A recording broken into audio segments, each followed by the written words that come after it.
Là, je pète les scores. Là, je mets 9 sur 10 tout de suite. Hein. Ah ouais, oui, totalement. ça c'est une bonne note. Hein, totalement, Ouais. 9. Voilà. En fait, Hans, youhou, Hans, oui, toi là. Eh bien, tu peux m'apporter un café, s'il te plaît? Ouais. Et t'en veux un, toi?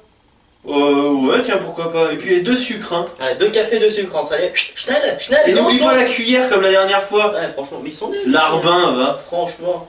Ah, bon. Je comprends pourquoi votre gouvernement il a voulu se débarrasser de vous. On va faire un petit Un jeu. jeu? Non, mais on est joueurs. Hein, on est joueurs. Ouais. Ouais, Allez, oui. Mais c'est quoi le genre de jeu? C'est très simple. Si vous appuyez sur le bouton 1, vous rentrez chez vous et vous pourrissez l'information. Sabotage. Si vous appuyez sur le bouton 2, on vous tue sur place. Cette télécommande là, tu peux la vendre parce que je suis un peu. Hein? Vous nous avez dit bouton 1, bouton 2. Bah ouais, t'as vu, il y a un 3ème bouton là-dessus. Mais il sert à quoi? Bah. Vas-y, appuie. Vas-y, appuie.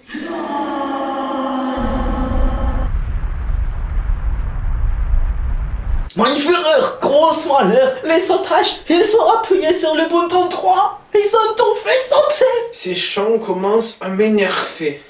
Ça fait 3 mois que nous les retenons ici et ils se prennent pour qui? Ils se croient au Club Med, nous ne sommes pas au bord de la plage mais on fait un fond de l'Allemagne. Je commence vraiment à en avoir par-dessus la tête. Il va falloir trouver une solution radicale. J'en ai vraiment marre. Marre est censé représenter la colère que j'ai en moi. La haine que j'ai en moi. Et cette moustache n'est pas un peigne à clito, mais représente bien ma fureur. C'est fini le Club Med, c'est fini de rire, j'en ai marre. Je vais mettre fin à cette mascarade. Je vais me tuer. Je vais tirer la balle ultime. Adieu monde ingrat. J'ai voulu créer une œuvre, mais je suis resté incompris. On s'en mordra les doigts plus tard. Adieu.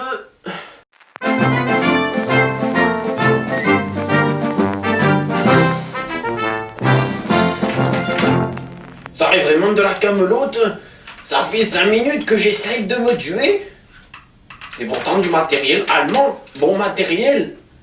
Je ne comprends pas. Qu'est-ce qui se passe? Il est pourtant bien chargé.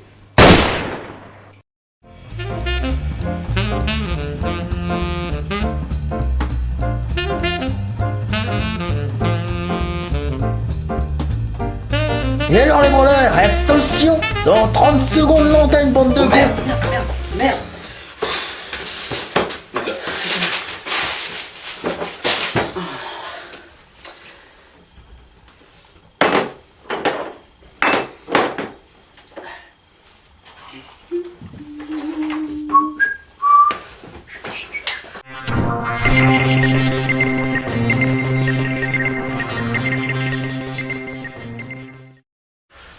Mesdames, Mesdemoiselles, Messieurs, bonsoir, bonjour ou bonne nuit. Tout dépend de l'heure à laquelle vous nous regardez, vous nous écoutez, vous nous observez. Vous êtes bien sûr dans l'émission la plus mondialement connue et Actu de Fou. Voilà. Alors, aujourd'hui, au programme, diverses activités burlesques, variées, morbides et même sportives. Hein. On passe partout, on rentre partout, on étudie tous les sujets avec plus ou moins de profondeur. Et en tout cas, nous espérons que vous allez passer un beau moment.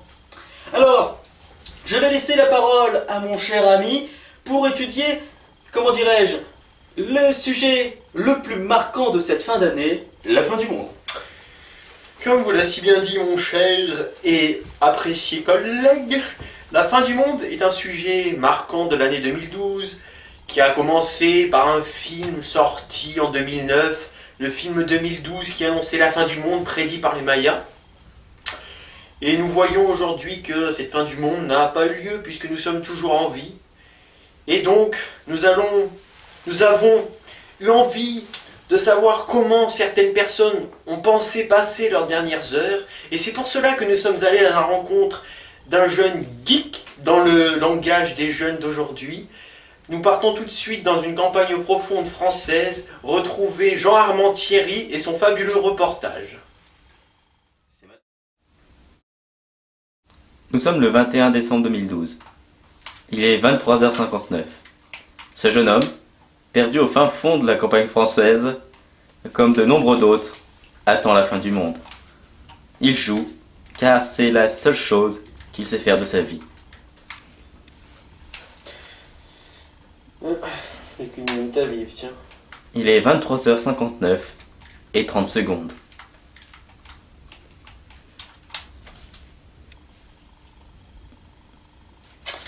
Putain, j'aurais pas le temps de finir ma partie.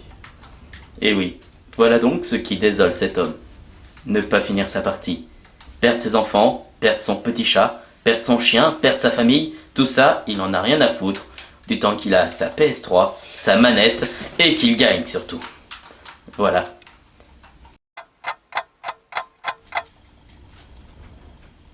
Bon bah, minuit une, moi, je vais me coucher. Et voilà, la fin du monde n'a donc pas eu lieu, mais malheureusement elle a entraîné une vague de suicides sans précédent. Alors pour ce faire, nous allons étudier 4 types de suicides qui ont eu lieu au cours de cette année 2012. Le premier bien sûr, le suicide traditionnel.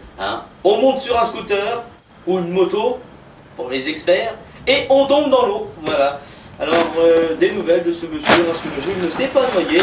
Ensuite, le suicide de compassion, c'est ce qu'on voit actuellement en Syrie, humour noir, bonsoir, et oui, monsieur Assad, bien sûr, s'il fait ça, c'est simplement pour épargner la vie, ou il faisait ça, bien sûr, pour épargner la vie de millions, de milliers de personnes, et leur épargner une fin du monde triste et tragique. Le troisième type, c'est bien sûr un suicide médiatique, et oui, certaines personnes font des chansons, et on voit vraiment qu'ils donneraient la fin du monde pour les arrêter. Voilà.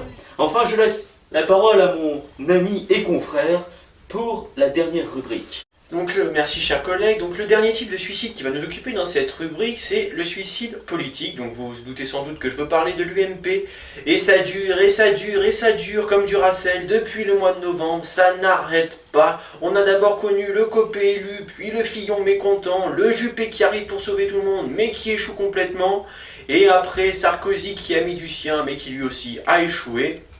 Et donc ce psychodrame interne à un parti politique bien connu français nous a inspiré un reportage sur lequel nous pouvons voir deux personnes typiques et représentatives de l'opinion des gens de droite. Voilà, alors ce reportage a été tourné, il faut le préciser, à la maison de retraite de Neuilly-sur-Seine. Ah, Neuilly-sur-Seine, voilà. Avec deux retraités, très important, les retraités évoquent pour moi la France aujourd'hui. Oui, c'est sûr. La France qui Bien croule, sûr. la France qui ne bouge pas, La France endormie. La Voilà. France qui s'écroule et qui ne fait plus rien. Voilà, messieurs, dames, le reportage, c'est maintenant.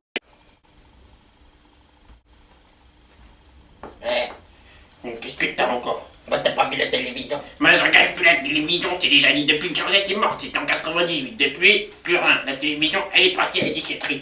Mais qu'est-ce que tu m'as vu encore dans ta télévision? C'est le bordel à l'UMP. Qu'est-ce qui s'est passé? Ils font appel à Alain. Alain qui? Juppé. Mais pourquoi faire? Parce que François Copé l'a gagné, François Président il fêtait tout le monde. Mais il a gagné quoi François Copé? Mais il a gagné les élections. Moi, qu'est-ce que tu me parles d'érection? Moi, j'ai plus eu d'érection depuis que Georgette est morte. C'était en 98. Depuis, plus rien. C'est vrai, elle me plaît là-dessous. Oui, mais attends, on en a rien à faire, hein. Mais pas d'érection. Alors, moi, qu'est-ce que tu veux, moi? Bon, qu'est-ce qui s'est passé? Qu'est-ce qui s'est passé? Mais, cette copine il a gagné, et Fillon, il fait chez toi parce qu'il dit qu'il a gagné aussi. Non, c'est Fillon qui a gagné. Moi, je sais pas ce qui s'est passé, mais je te dis que c'est Fillon qui a gagné. Parce que Copé, il a toujours fait chier tout le monde. Non, Fillon, il a dans le fion, il s'en bon, mais c'est Copé le meilleur. Non, c'est Copé qu'il a dans le fion. Non. Toi, tu commences à m'énerver, mon petit gars. Je suis né en 1938, moi.